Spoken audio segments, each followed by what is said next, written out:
listening to the AfterBuzz TV network. Now the largest new media platform on the web and your number one source for after-show entertainment. Very good, Dean Johnson.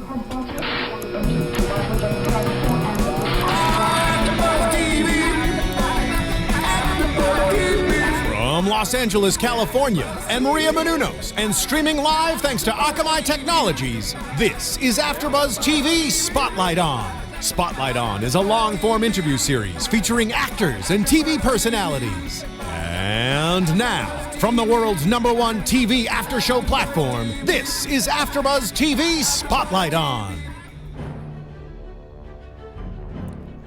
We are on already! Yay! So, welcome to Spotlight On. I'm Alikona Bradford here for AfterBuzz TV, and today we have a very special guest. He's been figuratively and literally a Superman. You've seen him playing college football, breaking records. He's played for the NFL and also graced your screens as a TV hero icon and a few villains as well. And now he gets to make out with Valerie Ortiz on Hit the Floor. So please welcome a man who will forever, in my heart, remain Superman, Dean Cain. All right. I like that introduction. And I'm out. Thank you. Thank you very much. Perfect. That was a great show. Nice to meet you. And it's funny because if I were to go down the list of all the things that you've accomplished in your life, I'd probably be talking this entire show and you would just sit there. That's cool. I can listen to you talk fine. all day long, especially if you say nice things about me. Then I'm golden. Okay, perfect. So I have a very, very important question for you. Hit it. Let's go. So, at any point in your career, starting from 1993 all the way up until present day, have you at any point owned a very snazzy vehicle with a license plate that said Superman on it? Oh, well, I was with you all the way up until that last part. I've owned some snazzy vehicles in my day, and currently may as well, but nothing says Superman. What? Nothing. Are you kidding me? I would totally take advantage of that one if I were you. That'd be like me putting the Superman S tattoo on my arm. I kind of can't do it. I mean, okay, see, because this is what if I was you, this is what I would do. Right. I would do that just so that people like me could drive right behind you and think, who's driving this car and what a douche. What a douche. You know? And then, can you pull up my first picture, please? And I think that either it was like a really nerdy guy trying to make up for things, or he's a really cocky jerk. And then I would pull up next to him and see you and be like, oh my God. It's actually him. It's him. He's a cocky jerk. Look at that. Yeah, that's the guy. I'd be like, oh, who's that guy right there? Super butt. I got some junk. I got some junk in the trunk. Some junk in that trunk. There's some thunder down under. Oh, okay. Okay. Well, I'm a football player. So Yes. Football players are built that way. You guys have legs. You got to have legs. How else are you going to knock anybody down? This is true. This is very true. That's so funny. You know, Good game. I'm glad you like my photo. You know, That's a good shot. I'm Asian. I like pictures. I'm Asian with you. Hey, high five. I'm a quarter Asian. You're Asian. Yes. So am I. It's okay. That's it. Okay, so I want to start talking about the beginning of your career and then just going to go down the line a little bit. And with Superman, before you booked that, you'd done tons of guest work and then you did, 35 commercials? I did 35 commercials, about 35, 40 commercials in 4 years. Which, first of all, is bananas. It is a little bananas. It's true. But it was all I had to do. So that's how I made my living. But going from that to playing two main characters in a TV show, first of all, that's a huge workload. And second of all, as in a sense, a new person to that world, were you like, holy crap? Yeah, I was. It's overwhelming. And that's why I feel for some of the kids who make these stupid mistakes that they make. Because it's so much to handle. It's shocking. It's overload. When I did these commercials, that was great. I was hoping for these shots, had a few guest starring roles, and that was fantastic. And I saw how some people acted, like on 90210, those kids who were on the show, and Jason Priestley and Luke Perry were fantastic to me. They welcomed me in. They made me feel comfortable. They were really spectacular. Like they came up, made it a point to come up to me and say, hey, man, I love what you're doing on the show, and thanks for being on it. And that's so like, nice. I've done that ever since that to anybody who comes on any of my shows. I just think that's the right way to act, and I learned it from those guys, and I tell them that. So it's fantastic. But I didn't have a clue what was going to happen with my life. My buddy said, hey, man, forever, for the rest of your life, you're going to be known as Superman or somehow connected to that. And that's like telling a kid the water's hot. Until you stick your hand in that water, you know what that means? Yeah. I really didn't get it. There was a time somewhere in the first season where I would wake up in my bed and be like, no more pictures. I was like, oh my God, what am I doing? Yeah. It becomes overwhelming. Now, when you get to a certain age and you've been through the rigmarole and you've seen it all, you understand that it's finite and that it all sort of fits in a different compartment, you know. Yeah. And, you handle paparazzi very well, by the way, because I've seen a few videos and you're so kind about it. I'm like, okay. Well, you know, I don't do a whole lot wrong. It's not like Yeah. they're catching me coming out of a crack house, you know, loaded up with an AK-47. You know, Right. they catch me coming out of a sushi restaurant with my son or something Yeah. like that. And I just asked them to be respectful around him. He used to be real small when he was little, and No. and so it would scare him sometimes. Yeah. He didn't like that everyone was sort of focusing attention on his dad. But then now he's my size, so now he doesn't care. Now he's just fine. But they're generally nice, and if you're nice to them and you don't pull an Alec Baldwin, everything will probably be okay. Right. I said it. But no, but even outside of just the fame, right? But the workload itself, because again, a guest role to two main characters. Yeah, that's like, and on top of that, Superman, that's a huge responsibility. It was a humongous responsibility. It's more than I understood. Again, it's something I couldn't quite understand or grasp or put my head around. But it became all encompassing. It's literally all I did. All I would do is go to work, go back home, go to work, go back home, and I would get 6 hours of sleep a night for sleeping, and that's all I would ever get. And I would try to come back and work out, and I spent my entire life for 4 years on set. That's all there was. I didn't have a son, I didn't have a family, I didn't have anything to worry about, so it was fine. But there wasn't a lot of time for anything else. There was really no time to do anything else, and I haven't done a show like that since, partially because I like my life. Yeah. I like to raise my son. I like to be a present father. I like to have some time. You can see how that can, you know, break somebody. You see why some people might turn to drugs or alcohol or things like that to try to cope, because it's difficult. A lot, I can imagine. Yeah. I actually have a couple pictures from when you did Superman. If I could have my engineer pull that up for me really quick. A few pictures, actually. I don't know, if you could play the two back to back, that would be really awesome for me. Am I going to be embarrassed? No, not at all. Am I going to Not be at all. proud? See, oh, look at that. See, Dun, that's ta-da. and then Kind of looks a little squished. and then that one. there We'll we leave go. that one there. Okay. Hey, wait, there's a little fly there. We can't So, can't be there. my That's my favorite shot. my input on this one. So I grew up watching Superman. Like, I'm not just, you know, talking about what I literally every week I watch Superman. And two things. One, I would always think, Lois, get your life together. Like, Clark Kent is Superman. Hello? Yeah, she couldn't catch that one. You know. But the other thing, and this is a very random thought that only crossed my mind as talking to friends and telling them that I was going to have you into the studio, was it never dawned on me that Superman was Asian, right? Ah, yes. And comic book fans are so diehard, because I've hosted Yes, they another are. show, Arrow, and if I ever say anything wrong, it's like they'll write me a whole comment and let me know. Sure. Absolutely. You know? So for you taking on this role, did you ever get any crap, if you will, from people in regards to that? To being Asian. Well, the funniest thing was when the show first started, the internet was in its infancy, because I'm that old. But you look good for your age. Thank That's all you. that matters. It's that Asian. That's right. Hey. The internet was in its infancy, and so people were starting to comment. It wasn't like what happens now, like when Ben Affleck gets announced that he's going to play Batman, and there's an internet freak out. It's Right. not like that. You don't get that instant. You didn't have that instant feedback then. Nobody knew who I was. They hadn't seen me. But the funniest comment I ever received was my brother found it on the internet, and it was somebody said we wanted Superman, not Sushi Man, and I thought that was outstanding. I thought it was great. I never realized that because I was adopted by my stepfather when I was very young, and I never knew my biological father. So I didn't realize that I even looked Asian. I didn't know that until my friend said to me one day, he's like, hey, Frank's sister was asking if those two Chinese kids moved out. And I was like, which Chinese kids? He's like, you idiot. I was like, but I'm Japanese. I don't even know what that, I didn't get it. But I didn't realize that. And it's one of those funny things that, you know, I can play, you know, Latin, Italian, whatever. And I've played Hawaiian a bunch. and then about as all-American as they get. Right. I just thought it was interesting. I also have another picture that I want to pull up that I thought was really cool. Well, this is you as Clark Kent. Clark. Look how young. Look how young. Doesn't even look like Superman. Such a difference. Can we go into our next picture? Glasses. Yeah.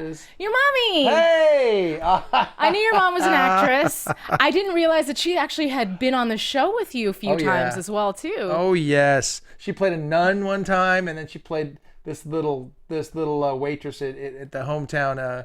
We went back to Smallville and had some little, sort of a farmy hoedown thing, and she played a little waitress there. That is so funny to me to see that. That is awesome. Yeah, that's awesome. I think it's just cool in general that she was involved in your career, if you will, and obviously your stepfather being a director and inspiring you with writing, and you wrote a few episodes. Oh yes. How did you convince ABC to let you write a few episodes for Lois and Clark? Well, I had a screenwriting contract at Hollywood Pictures before I was ever playing Superman. So I actually had to negotiate out of a writing contract because the role was taking too much time, and I couldn't hit my deadlines as a writer. So then I was on set. I lived on set, and I was going to go crazy if all I did was just act all the time. So I needed some outlets, and he spent a lot of time sitting around. Back then, there was more time sitting around because things took longer with film. It took a lot longer. The digital age has changed dramatically. So things took a lot longer. So I was sitting around a lot, and I thought, you know what, I want to write. I'll write some of these shows. And so I told them, look, guys, I'd like to try to write a couple. So I'll follow the same protocol as any other writer. I'll submit ideas. If you like them, great. If you don't like them, shoot them down. So I did. I submitted some ideas, and they accepted one, and that was Season's Greetings, and we did that. We wrote that, put that sucker out there. It was a lot of fun, and they had me on the deadlines like every other writer. John McNamara supervised and rewrote me if I made mistakes, and it was great. Then I wanted to do another, and so I pitched another big idea, and they accepted that and got to write that one as well. So are you still into writing today? Absolutely. I do tons of writing. I write behind my father almost every time he does a film, and I write and produce constantly. I probably have 6 projects in the works right now. Nice. Very cool. I mean, I know you have your own production company as well, too, and you guys are still actively producing content as well? Yeah, and I just exec produced a Christmas movie because I've done 9,000 of those. Yes, by the way. I counted, I think 13. Is it 13? Yes. Well, there's going to be 14 now because I Nice. just finished Merry Xmas for Ion Television that I exec produced. I didn't write that. I did a lot of writing on it, but I didn't write it. Okay. So why don't we talk a little bit about life before the spandex? Was there life before? There was life was. before spandex, and I think I might have a picture of it too. This will be awesome. I told you I'm Asian. I love pictures. So look yes. at this Baller. young, strapping young man. Baller. So cute. So for those of you guys who are listening to the iTunes download, we're also on YouTube, and we have some really great pictures of Dean when he's playing basketball. Always number 11. Yes, Always. number 11 was a big number for me growing up. And my son happened to be born on the 11th. They told me he was going to be born on the 13th, and I said, no, he's going to be born on the 11th. And then I forced him out. Oh, nice. Just hit her in the stomach, no big. Just actually pushing pressure. And that was the time. It was Nice. ridiculous. And 11 was always my number. I had to wear like 16 was a number I had to wear in high school for a while until one game against Palisades, they ripped my jersey. And the following week, we're getting ready for the game, and they're passing out the jerseys. And then, Cain, yours got ripped. I'm like, what? So what? And they said, well, here, you can wear this. I said, all right, give me 11. And then I had like 9 catches for 150 yards and 3 touchdowns. They're like, okay, I'm keeping that number. Nice. And then my freshman year in college, I had number 1 because they wouldn't give me anything. They wouldn't give me 11. And then as a sophomore, I got 11 back. And that propelled me into the NFL. Where they would never let me wear number 11, by the way. Oh. No, I had to wear 36 in the NFL. Oh, well, foo, the NFL. That's why I got hurt. Right. That was it. You're like, forget Because they wouldn't give me number 11. What? But you're seriously, you're a beast when it comes to sports. I mean, we talked about this on BTS.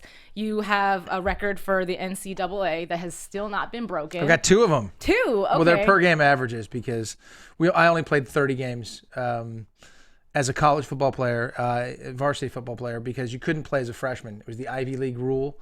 Yeah. They figured the school was too difficult, so you couldn't play as freshman. So I lost a year of eligibility there. And then we can't play postseason games. Oh. Another Ivy League rule, which I think is a stupid one. So let's fix that one, guys. We actually have a picture of you from college when you were playing football. Yeah. Look at that young man. I have another one of you in action, too, because that one's a little bit blurry. Yeah. Let me ask you this, because I read that you turned down 17 athletic scholarships. First of all, the number is huge. I don't know anybody who's like, 1 is awesome, but 17. And you turn those down to go to Princeton, where they actually couldn't give you a scholarship. Is that true? Yeah, there's the Ivy League rule since I think about 1953, no athletic scholarships. You're a true student athlete, and I love that concept. Of course, as a high school student, you feel like, your ego is so big. You're like, I want to, go and play it. I want to get a full ride and this and that. It's a double-edged sword, though, because if they pay for your scholarship, they kind of own you in a sense. And at Princeton, I was able to run track, play volleyball, and I did everything. And my time in the football field was because, you know what, I want to be out there, and I like playing ball, and I like representing the university. So it was a real, true student-athlete situation, and that's what the Ivies does. It does provide that. I loved it, but there are a lot of people who can't afford that education. Fortunately, my dad said, and listen, my dad didn't have gobs of money. He worked his tail off and made some insane sacrifices that I won't get into, but suffice it to say, as an adult now, I look back at what he did and I'm kind of blown away. That's why I named my son after my dad. It's the same name. Also because it's easier for tax reasons. Oh. But there are no scholarships, athletic scholarships in the Ivy League. So if anybody's ever telling you, "Oh, my son got a football scholarship at Harvard," full of it. No, he didn't. That's a shot, I think, for my junior year. I can tell you the year by looking at what I'm wearing. Oh my gosh. Against Cornell. Maybe I was a sophomore. I was a junior. Pete Milano would not have been on the field as a sophomore. Sorry, Milo. I was saying, what was your mindset back then? Because, you majored in history. Where did you think your career was going to go at that point in college? I knew I was going to end up in film at some point in time because I had gone out with my friends and the summer times and seen their internships and seen what, Wall Street was like and investment banking. And I knew that really wasn't something I was comfortable doing. Having grown up on film sets my entire life, I was like, this is a great way to make a living. I like projects. I like getting together and like a team and working on a project and then being done with that and moving on to the next. And that's what filmmaking is. Mm-hmm. I did that in school. I was always better doing a project. Give me a paper, a big giant project, a big paper, and I can dive into that and I can really concentrate on that.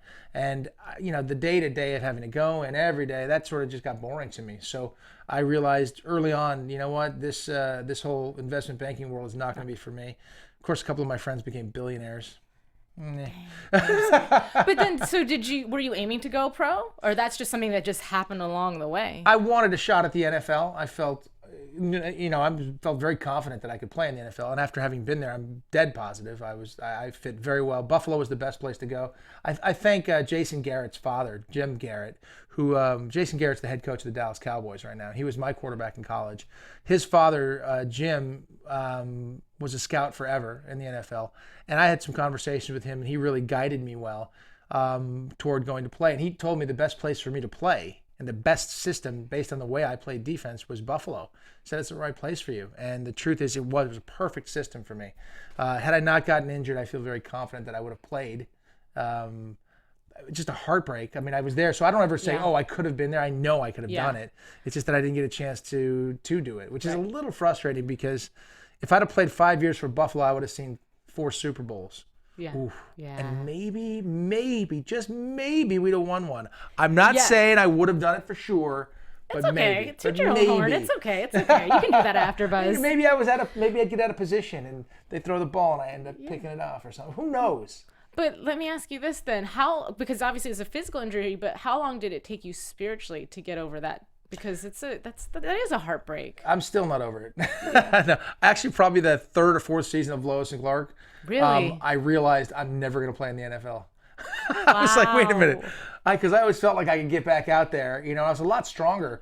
The truth of the matter is when I got injured, I thought what was going to happen was they were going to throw me in the practice squad or something and just let me heal up and then just keep me around because I didn't cost anything. I was so cheap. As a free agent. They signed me for dirt cheap. I thought they were going to keep me around the system. I wish they had.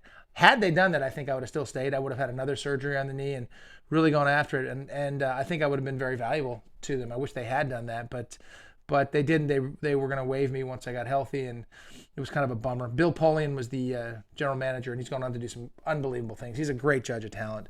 And I just wish Bill, I wish he'd kept me a little bit longer. Aww. But I mean, Superman, NFL. Well, I'll tell you what. I came back after started playing Superman, and I was a honorary captain. We were playing the Dolphins, and it was going to decide the divisional championship. So whoever won, Buffalo or Miami, they were going to go on to the playoffs. And it was Dan Marino and me and Jim Kelly and some guys out there. And we go out there and we have the coin toss and the whole bit, and the game's going on. And Andre Reed is he's going to be a Hall of Fame receiver if he's not in the Hall already. Catches a ball just short of the first down, gets blasted right on the sidelines, right in front of me. Gets up and just stood there for a second. He was standing right next to me, got his wind back, and he goes, "Dean, how you get into that acting thing anyway?" Because those guys were getting blasted. I mean, when if you've ever been on the field and seen the impacts and heard the impacts, it's a car wreck every play. Oh, I could imagine. It's wicked. So the toll on their bodies is amazing. Yeah. Wow. So after you did that, and then we went through Superman, you also hosted a few shows. Produced, but also hosted a few shows. I have a picture of you from Ripley's, actually. I love your pictures. This is great. Thank you. You're welcome. You won't believe your eyes. Believe it. And now I know you produced this and it was already a concept, Ripley's, but did you come up with a formula for the television show itself also? Yeah, they came to me and said, "Hey, listen, let's talk about Ripley's." And I said, "Well, okay, if I were going to host Ripley's, believe it or not, I would want it to be like this. And it was Sony and Russ Krasnoff, and he was like, "This is what I want to do." And I remember Zach Van Amberg, I think he's still the president of Sony Television. He was like, "Dean, this is going to be easy and it's going to be fun." And I said, "All right, if it looks like this, if I can do it this way." And they said, "Yep." I was like, "Really?" We did it that way, and it was a blast. I loved doing the show. What happened with the show, after 4 years on TBS and the #1 show every year, a new guy came in named Steve Koonin, took over the network, and he wiped the slate clean. Anything that was on the network got wiped clean. And he came up with a bunch of new shows and wanted to rebrand the network with such venerable hits as Gilligan's Island, the reality show, and some other doozies. So we got snuffed, and that still hurts because that was a lot of fun, and people continually still to this day keep talking about that show. Yeah, I was gonna say, I wonder what happened to it too. It just disappeared. Well, once they wouldn't put it on the network, we didn't have a license fee. We couldn't make the show. So. But you also hosted a few other shows, right? Oh, I've hosted tons and tons. I'm hosting right now Masters of Illusion. Oh. Masters of Illusion. Where can we find that? It's on CW. Starts in August. I hosted 13 episodes of that. I've hosted, when Dick Clark first got ill and had his first stroke, I stepped in for him on the red carpet there and did some things. Hosting's fun. I enjoy hosting. A lot of fun. It's a good time. And I like talk shows too. So this day and age, you don't really have to be one thing or the other. And there's never been a reason to have to be that, be this or be that. I like doing everything. I don't mind hosting things, Seacrest style. He's made a couple dollars, hasn't he? Just a few. Yeah. Not as much as me. Understood. Understood. But I like all that stuff, I even enjoy the news cycle stuff. So it's hard to say. I don't think you have to really. The whole industry is changing, and then with a show like Hit the Floor, I can do other things outside of just the show because there are so many characters that are doing so many things, and the dance takes a long time, and there's this story and that story. That's why when I show up at work for Hit the Floor, I'm excited because I love my character, and I haven't been worked to the bone, and that's what happens on a 1-hour drama. Or, if you're one of the two leads or two of the three leads, as I was. Right. So then what would be your end-all, be-all project? I don't think there is an end-all, be-all project. Is there anything you'd love to do? I like to be home. Touched yet? I like to be home. I like to be in my sphere. So I would like to be able to do like 4 different things at once. Okay. Maybe have a morning talk show that deals with real subjects and things like that, and news and some politics. And some light stuff, and then be able to go to, Hit the Floor and work on that for a little bit. At the same time, writing, producing, and directing a big giant feature that I'll do, in my spare time. I mean, I like doing stuff like that. And you'll have my number and you'll call me. Well, yes, I will. Yeah, exactly. Absolutely. No, glad we got that cleared up. On air. This is for the record. Internet is permanent, guys. Permanent, forever. Remember that when you're sexting, okay? Permanent. Right. You especially watch it, young man. That's not my son, by the way. That's another Chris. One of the roles that stood out to me that you've done, and I just rewatched it recently, was the Lacey Peterson story, The Perfect Husband. Yes. And I mean, that's such a different role, first of all, from Superman, but second of all, there's, to me, a huge responsibility in that role as well, because it's a real story. Yeah. So how did you approach that, especially knowing that this guy, I mean, he's on death row, so we can assume. Well, they found him guilty. Well, I'll tell you this. In general, I've played about 3 or 4 real life people. And every time you're telling that story, there's a certain weight to it because you know you're telling someone's real life story. As you said, it's important to take it seriously. His particular case was interesting because we started shooting the show on day 1 of his pretrial hearings. So Wow. we would literally we'd shoot our day, then we'd come back and I'd watch the news and see stuff that might affect what we're doing the next day. And we didn't want to convict him before he was convicted because we didn't know that he was going to be found guilty. Honestly, after we shot the movie and I was watching the trial itself take place, I didn't think they were going to convict him because all of the evidence was circumstantial. They didn't have anything concrete. Now, it's about as close as you can come, and they did convict him, and I do believe he is probably guilty, but I didn't think they were going to convict him. So playing him, the way I played him really is the most telling thing in the entire, all the research I did, et cetera, et cetera. I never met him, by the way. People always ask me, did you meet him? I was like, No. what did I go to San Quentin and be like, hey, Scott, so tell me. I'm about to play you in a Just movie. give me a little something, give me some insight. I was like, I know we looked kind of similar, and I did attempt to look more like him, obviously with the hair and some of the things that he did, the facial Mannerisms. tics and mannerisms and stuff. Thank you. I was looking for that word. There was an interview he did with Diane Sawyer, and we reshot that interview. But watching that interview stunned me because it reminded me of, when you're an actor and you're promoting your show and things, you get your talking points, the things that you're supposed to sort of talk about. And if they ask you about this, and we want to say that it's like this, and the show is like, you get those things and you hear them. Now I'm an old salty pro, so it's very simple for me to do. But when you first do it, you're not as good at it. And he reminded me of a politician or an actor or somebody who's just going to try to stick to his talking points and not listen to what someone's saying to them. There's one way you'd react if you were truly innocent. There's another way you'd act if you were just trying to get these words out. And we did that interview. The first thing we shot in the whole movie was that interview. And I try not to like ape somebody, really be, copy them when I'm playing them. I want to try to act and do the thing and really show the emotions. But in that particular interview, I had to just do what he did because it was like bad acting. Yeah. And we sat down and we did that, and it was really slated for somewhere in the middle of the movie. It was chronologically slated, and it happened somewhere in the middle of the film. But as it happened, they were so shocked by the resemblance and the way it worked, they opened the film with that, which was really creepy. They were after I did the interview.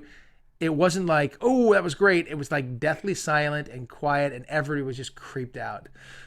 It hurt my dating life for a little while. Wow. So I want to talk to you then about, because that's such a stark and evil character, and then you were in the past known for this really lighthearted, very quirky guy. I think I might have another picture also. I love the pictures. Yay! Okay, It's good. And it's funny is I don't even remember what picture. Aw. Oh, that's you and Valerie. Okay, so maybe I did jump to the picture a little bit early. Don't mind me. Val's awesome. She's She fantastic. is. And I said it earlier. You get to make out with this really beautiful girl on Hit the Floor. Your job is so hard. Yeah, but I mean, look at those lips. Look at her lips there. Do those look like they're kissable? I mean, As a matter of fact, they do. And they are. they happen to. Absolutely. But okay, so I'm gonna take that picture down. But what I did want to say is because that is, like I said, such an opposite role of Superman. And I'd read somewhere, and you can correct me if I'm wrong, but when you play, Oh, that's wrong. I'm sorry. I should wait. So anyway, Dean. I apologize. No, it's fine. When you play such an iconic character and you do it so well, people remember you as that. Because I mean, if you ask any of my friends who Superman is, your name comes out. But at the same time, it's a blessing and it's a curse. Because for somebody who's so artistic and you do want to go into a role like that, did you have a hard time with people looking at you going, you're Superman. Like, you can't be the bad guy. Well, that perception is certainly, there are a certain number of decision makers in Hollywood, and they can put you on there. They can say, yes, you're in, or no, you're out, or they can change things. There really are a few decision makers. But that's the way it used to be. There were maybe 15 decision makers. Nowadays, with so much, there's so much content, so many different places to go, you can do a lot more work. You can do a lot more things. You can reinvent yourself.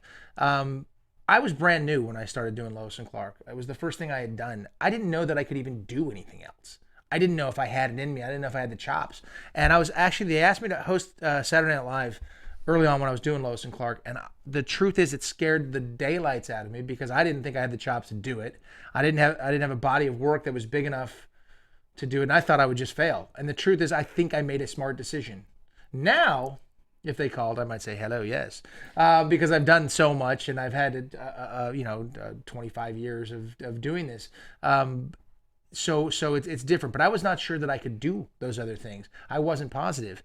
Now I've done I've done 100 movies or things like that, and so many hours of television and guest starred on so many different shows, whether it's Law and Order, SVU, or Criminal Minds, or whatever you have. I've done it and done some comedies, and I've done enough where I feel comfortable taking different roles, but it's hard. The perception sometimes, you get stuck. If you just go if I played Scott Peterson, they're like, okay, he can play a killer, so he'll just play killers now. Or if you do a comedy, he can just do that. So your job as an actor is to break that perception. Heck, there's a movie I did called The Broken Hearts Club, where we all played gay, and half of us were gay, or half were gay, half were not, and we had to figure it out. I didn't know what to do, but I loved the project, and they said, they don't really want to see you. I was like, what? This is a tiny little movie. And then they're like, well, they don't really see you as this character. I go, but I could play this guy so well. Please let me go in and play it. They're like, no, well, they want you to audition, but we had to fight to get you in. I was like, dang it, really? So I go in there and I auditioned for this character, and I got the role. And it was fantastic. I had to go to gay school, which was funny. Really? There's something called gay school? Well, we had our own little gay school camp. I couldn't understand why my character gets insulted early on. And a guy says, I'm breaking up with a guy and I'm reading the lines off my hand because my character was a wannabe actor. And he says, if certain rumors concerning your sexual proclivities start to surface, who started them? Bottom boy. And everybody laughed in the room, and I was like, okay, I got it. What does that mean? And they just laughed harder, and then they explained it to me, and I sort of understood. But yeah, I had to learn a few things that I didn't quite understand. But that movie was fantastic. I mean, Zach Braff, Timothy Oliphant was the lead character. Justin Theroux was in the. Greg Berlanti wrote it and directed it, and Greg is amazing. You do Arrow, right? So I mean, that's his too. Yeah. So it was a really amazing project, but I had to fight to get in that room, and so you fight, and there's different projects. Some projects you don't want to fight for. Yeah. When I got to do, opposite Denzel Washington, when I played in that film Out of Time, I had to go in, and Carl Franklin, thank God, doesn't care what you have done or hadn't done. He's like, let me see this guy. I'll see this guy. I'll take a look at him. And when you go into audition for Carl, he has an actor in there with you. Not a casting director going like, and then you went to where? Like just giving these monotone lines. And I had an actor in there, and he didn't care that I was Superman. He even said this guy came in. He said he could stand toe to toe with Denzel. I believe it. He's a pro football player. Let's go. And then got to audition with Denzel, and that was fun. And I'm so thankful that Denzel gave me the green light and Carl gave me the green light. But you do fight against that stereotype, because if they know you as Ross from Friends, you're Ross from Friends. And if you can break that, great. And I think I've certainly broken that. But I don't also mind the public saying, oh, Superman, Dean Cain, fine. Because I loved that role. It was so much fun. It was such a great way to start my career. And what better than to be, forever linked with the greatest American icon. Right. I'll take it. Right. So we've talked a lot about your career, and for the ladies, I gotta ask some questions. Let's go. Okay, so because I saw you on an interview with Sway, and one of the things you had said, Sway, that's my man. Sway's a good dude. And you were just like, no, I'm not married. No, never. Not never. Like I won't do it, but I never have been. Oh, okay, because I was like, okay, so I wasn't sure if you were just anti at this point. No way. No way. Just not the right girl has come along and if I met the right girl, I'd marry her tomorrow. Really? Dead serious. Yeah. I have no problem with commitment. I was a single father. I have full custody of my son.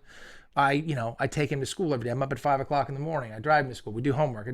I have no problem with commitment. I'm actually best in a relationship, but it just hasn't worked out that I've met that person. I don't want to do it once. I mean, what am I saying? Whoa. Freudian slip? Anybody? I don't want to do it more than once. I want it to happen once. And the reality is, when I was younger, I used to try to think I could, you think, oh, I can fix so-and-so. Oh, he'll change, she'll change. People think that in a relationship. It doesn't happen. People don't change that much. My sister gave me very good advice, which I try to follow. She said, first of all, for me, she said, just don't date a girl who's under 30. Just number one, because she's my sister. Don't get mad at me, women out there. She says that a woman doesn't really know who she is until she's about 30 because that was her personal experience. Yeah. So, under 30, I'll think about it. But I would be wary. And I'm in no rush to get married. But if I met the right person, how great would that be? This is what I need you to do. I need you to look that camera dead in the eye, and I need you to give me 4 qualities to make a woman wifey. Here's the funny thing. Though, if you'd asked me that 20 years ago, I probably would have said different things. Okay. Tell me the today version, and then you can tell me the 20-year-ago version. 20-year-ago version, I don't know. I was such a meathead. I don't know what I was saying. But I'll say now, intelligence, sense of humor, I just want to word this correctly. I don't want to say self-worth, but I don't know where that falls. Confidence but it's not. It's confidence is important, but self-worth. So obviously, intelligence, sense of humor,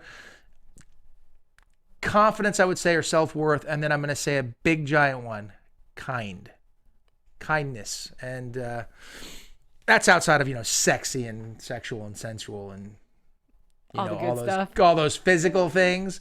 Those are the other traits that I look for sure. But it has to be, someone has to be intelligent. They have to make you laugh. And you really have to, I don't care if our interests are exactly the same. I don't care if they're a Republican or a Democrat. I don't care if they're liberal or conservative. It doesn't matter as long as they're intelligent and can discuss those things. Right. If you can't discuss those things, it's going to be a short one. It's going to be short. Sorry. So if you were to get married, this is what it would look like. I have another picture. All right. Yeah.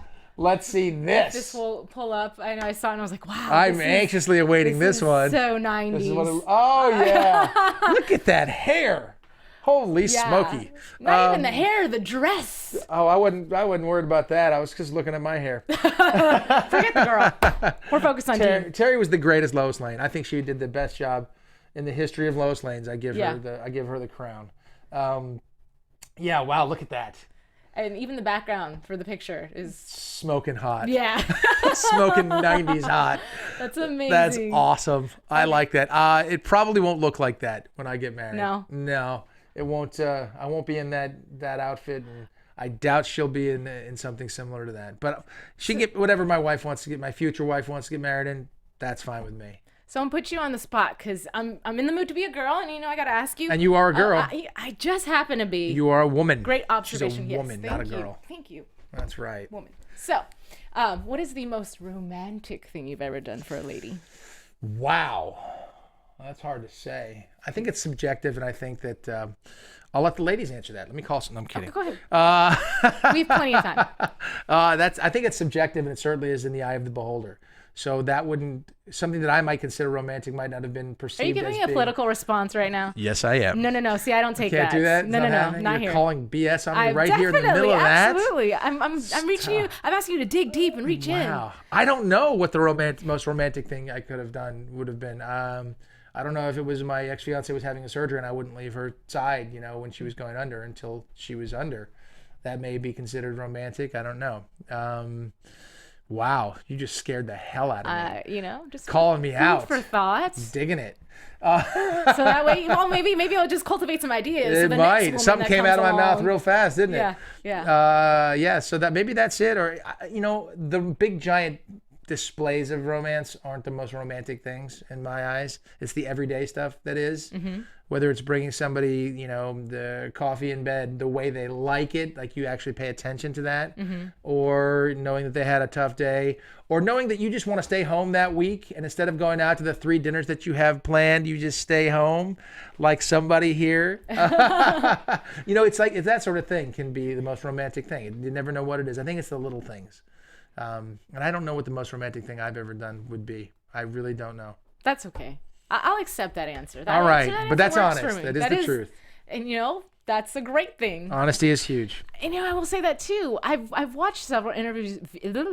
Exactly. That's what I have done. I've watched several interviews with you, and I've noticed that you're very honest, and you're so just human.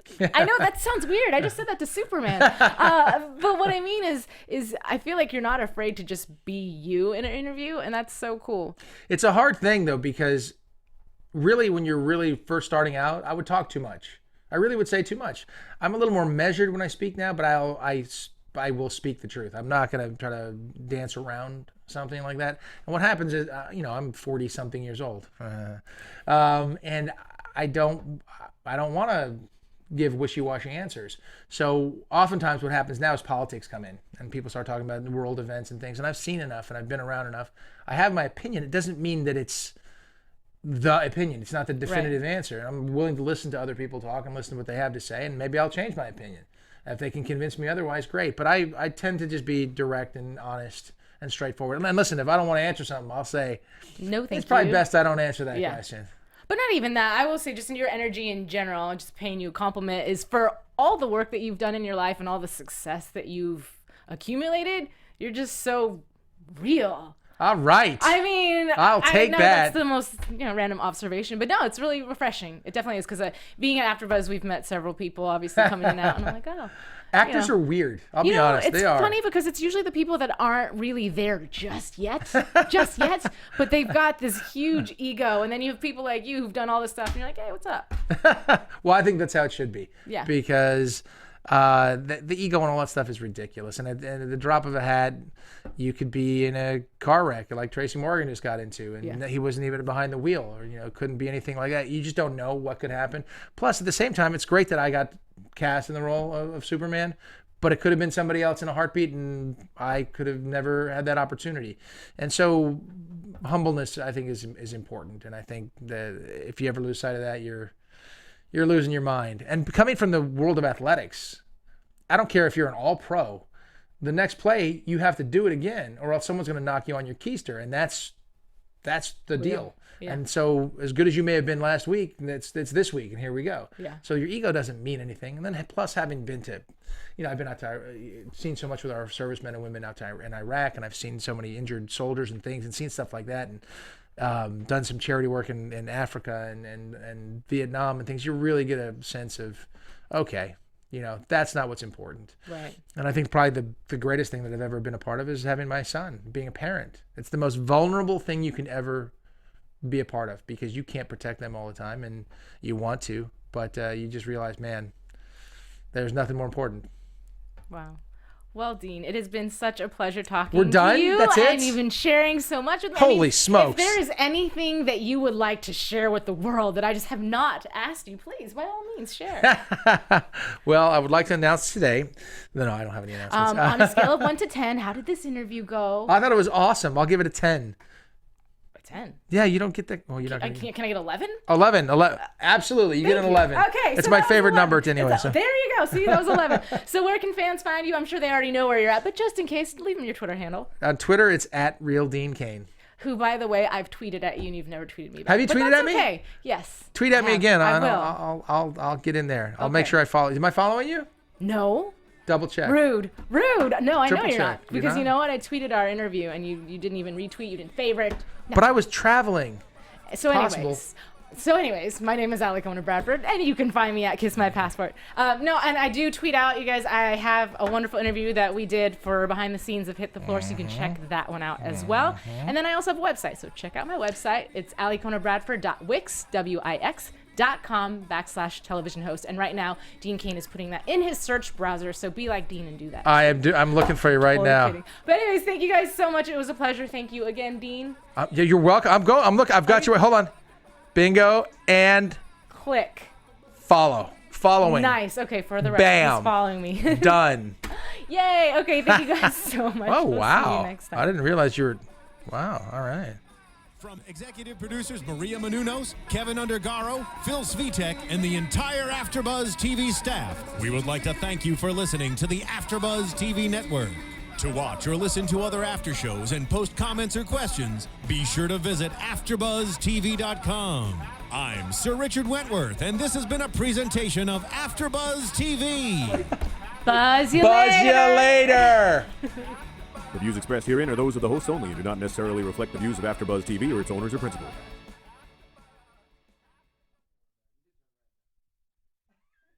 Thank you for watching AfterBuzz TV on YouTube. For more of your favorite after shows and interviews, subscribe to our channel here, and be sure to share your opinion on the episode in the comment section below here.